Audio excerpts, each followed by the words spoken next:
chair edging it forward. Croydon got through the tackle. Magically got it through to Sarong. He got down. He got up again. Oh! You've got every right to be amazed. Sarong, so right. Sarong will chip it into Young. The seconds tick down.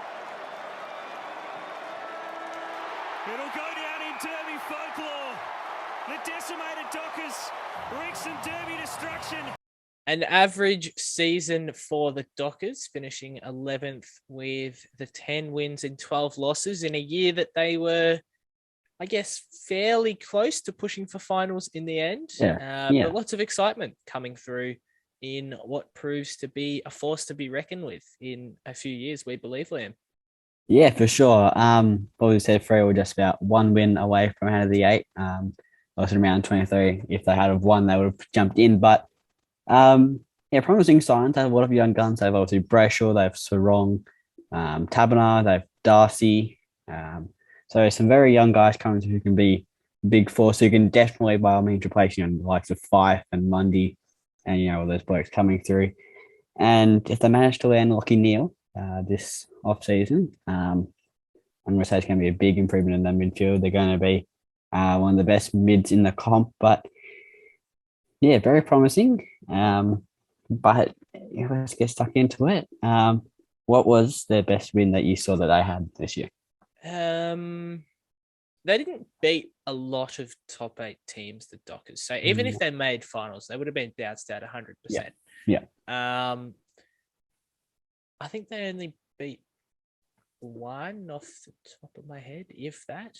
I think it was only one. Which happened to be Sydney, and it was only by 2 points.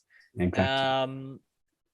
But the best win for me, it wasn't necessarily the biggest margin, and I don't think your one was either, but it was round 22, so the second last week, against the Wet Toast Eagles to break a 10-game losing streak off the top of my head. The derby. And Sarong kicked probably goal of the year, in my opinion, at least. Yeah, I reckon it was, And the game winner, and got the Dockers over the line by 15 points in a thrilling Western derby. Yeah, for sure.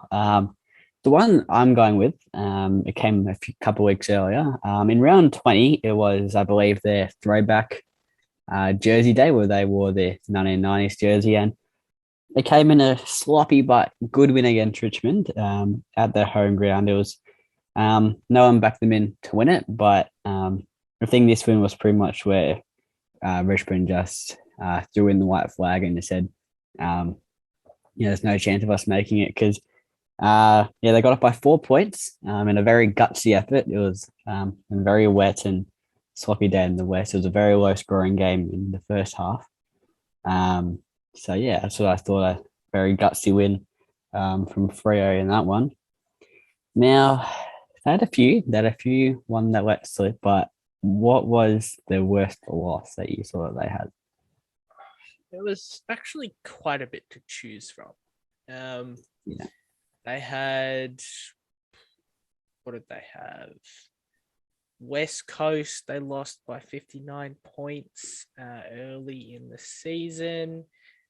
Recently, they had the Lions by 64 points at home in Fremantle. Brisbane have not been good in recent years.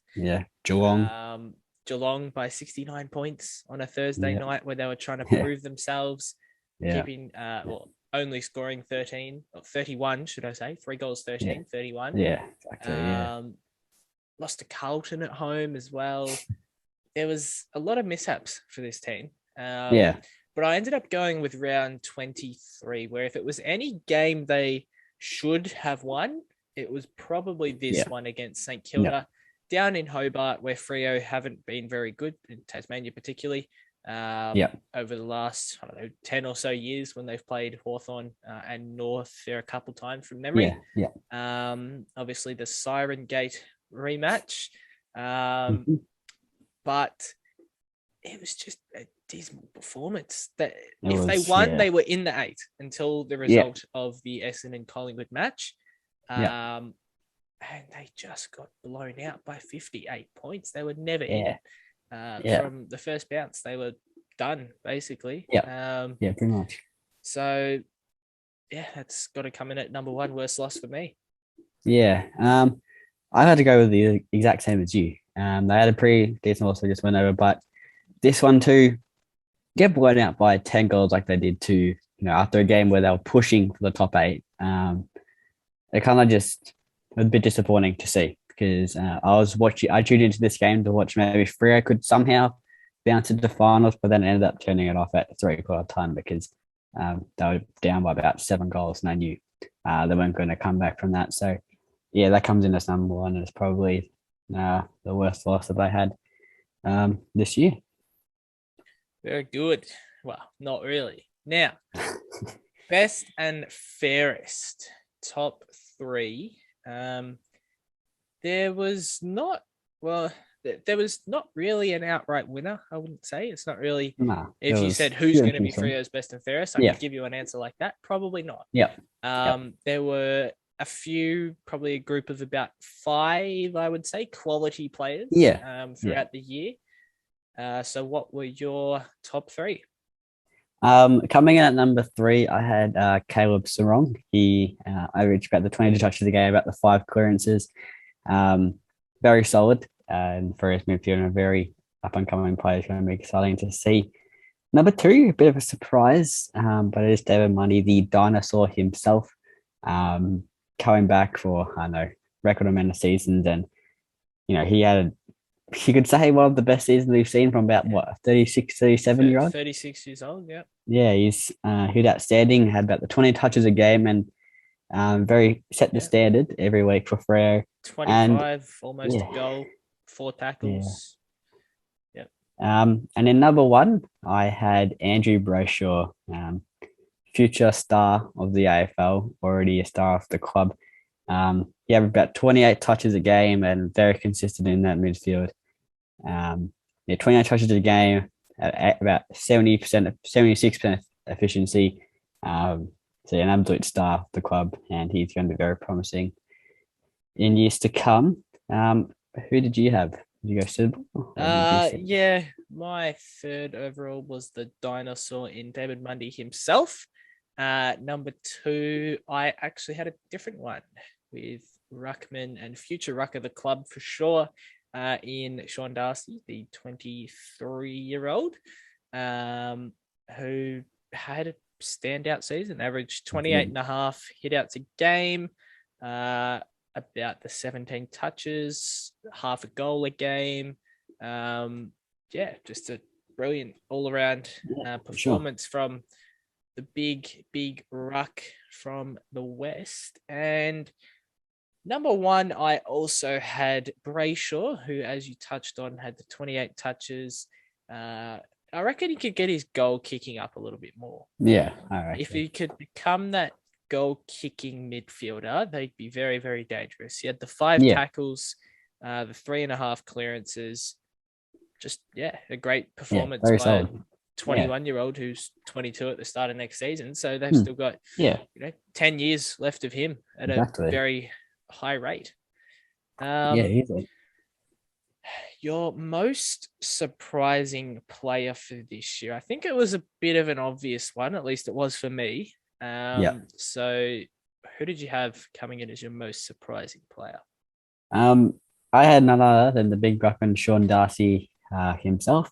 We saw glimpses of himself last year, but this year he came out and just dominated the ruck. He's a big boy, 110 kilos, 203 centimeters. So, he was just great. As you said, he averaged about the 28.5 hit-outs a game and turning into one of the premier ruckmen of the competition in years to come. Once Gorn and Grundy and all that depart, he will be up there as one of the best. And back up with Sanderlands from the old Freo days.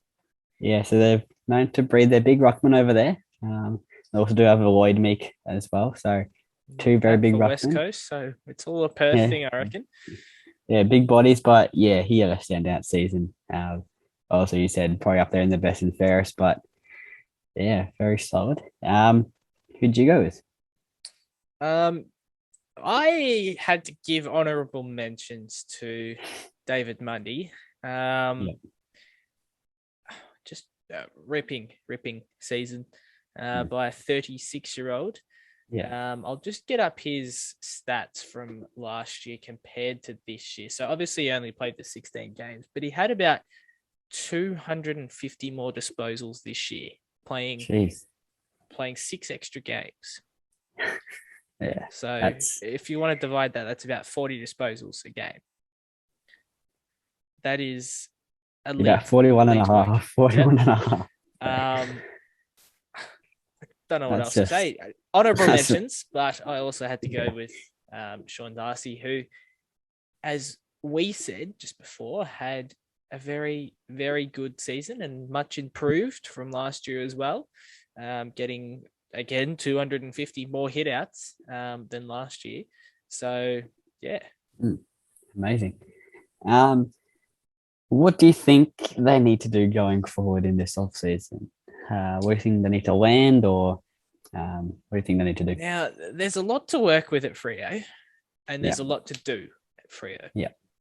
They're probably the club, probably them and Carlton, with the biggest off seasons this year. Yeah. In terms of moves and things of the like.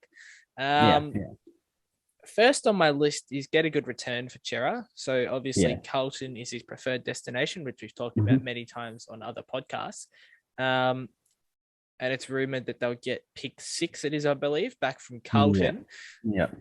Now, the next thing is whether or not Lachie Neale actually wants to come home. So obviously the rumor came out earlier this week about Neale wanting to go back to Fremantle. And if Brisbane are willing to trade that, Freo can use the leverage that they got from pick 6 from Carlton, example, for 6 for Neale, and potentially maybe, I don't know, like a third rounder or something thrown in as well to Brisbane. So essentially you're flipping Chera and a third rounder for Lachie Neale. Yeah. Which is an upgrade for now. We don't know how Chera is going to turn out in a different environment. But it's an upgrade, to say the least, for right now. So if they do that, and if they find a second forward to pair with Taberner. Now, one thing that was thrown out, I think it was Matthew Lloyd the other day. Could Fife spend some time down forward? Could he be that second guy next to Taberner, similar to a Herd from Essendon? Yeah. About 20 odd years ago, way back in the day now. Could he be that type of player that swings forward in the twilight of his career to try and be that second option? I could see it. I could definitely see Freo going with that. He's a very talented 500 seeds in the twilight of his career. So wouldn't be surprised if they land Neale. The midfield is going to have to push someone out. I wouldn't be surprised if they throw, Fife on the half forward flank or something, and you can get around the stoppages, the inside the forward 50, and you get some good goals for Freo. I don't disagree with that take at all. It's a great take. And I wouldn't be surprised if Freo trial it. He turns 30 in about a week's time, doesn't that, Fife? He's got about 2-3 years left, you'd think. But if you swing him forward, he could have, 5 maybe. It's not as tolling being a forward as it is a midfielder, obviously. But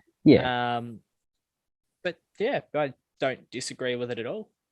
Neither. It's great. Obviously we might get a few more years out of him because his body won't be, getting bashed around as it is in the midfield, or it has been. So, don't be surprised if we see that being trialled in the first few weeks, or then it become maybe a permanent thing. Anything else Freo need to do this off season, or?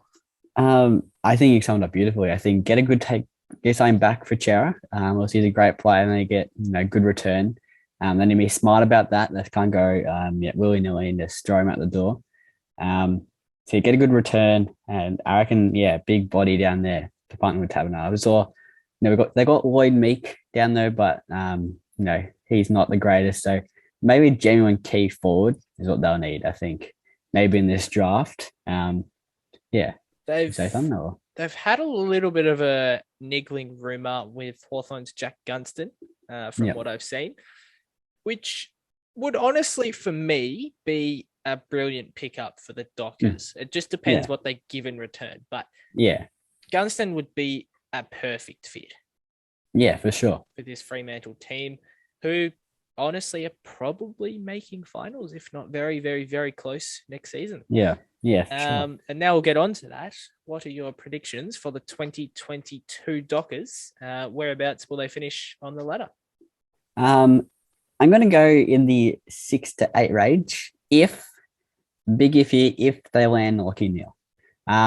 If they land Lockie Neal, I reckon you've got them, 6 and above, 6 to 4, I reckon. But if they don't land Lockie Neal, you've got them in the 7 to 11 region. So I've just gone between the two, and I've gone to 6 to 8. If they big land Lockie Neal. So they're a finals team. We saw this year they can push for finals. But if they can run it back again next year. So where have you gone for their ladder placing? I went the one below. I went 6 to 9 region in the hope that they can find some consistency and push into that final spot, as you just mentioned. But it's not. Look, if you're Fremantle and you have Adam Chera, would you want pick 6 in return? Because some of these blokes haven't played football in 24 months. Exactly. So you'd want to flip pick 6 for something else again, which is why Lockie Neal is that perfect fit. And like you said, if they do get him, they're a finals lock, in my opinion. 95% not missing finals. But without him, they're probably in the 6 to 9 range. So I'll put them there and we'll see what happens. Now, what would you give their season if they were a test on the front, the report grade? I'm going to stick with the B minus. Sorry. They lived up to expectations, but they won some that they expected to, and they lost some that they shouldn't have. So, bit of inconsistency, but I just gone with the B minus. I think anything lower was a bit too harsh for the season they had. Finishing 11th, and not many people predicted them to be this high. I picked them to be a few spots lower. So I've gone with the big old B minus. So. What have you slapped on the front of their test? I just gave a C+, bit average. Very, very inconsistent, as we said. Take you through a few of their games. I know that they lost to Carlton midway through the season, and then went on win-loss, and they were big margins. There was 60-point loss, 30-point win, 70-point loss, 40-point win, something like that. So very, very inconsistent and big turnarounds between week to week, which is probably what put them from a B minus to a C plus for me. But just a fairly average season, but lot to like about the Dockers in the next 5 or so years. Yeah, for sure. So I think that wraps it up for Fremantle's review, unless you have anything else to add. No, that's all from my end. All sold. All right. So thank you all for watching. We hope you enjoyed, and we will catch you tomorrow for the big prelim final weekend preview, which will be a very, very good weekend of football. For sure. And obviously Friday, where we take a look at St Kilda's season in a bit of depth like this one here. So catch us then. See ya.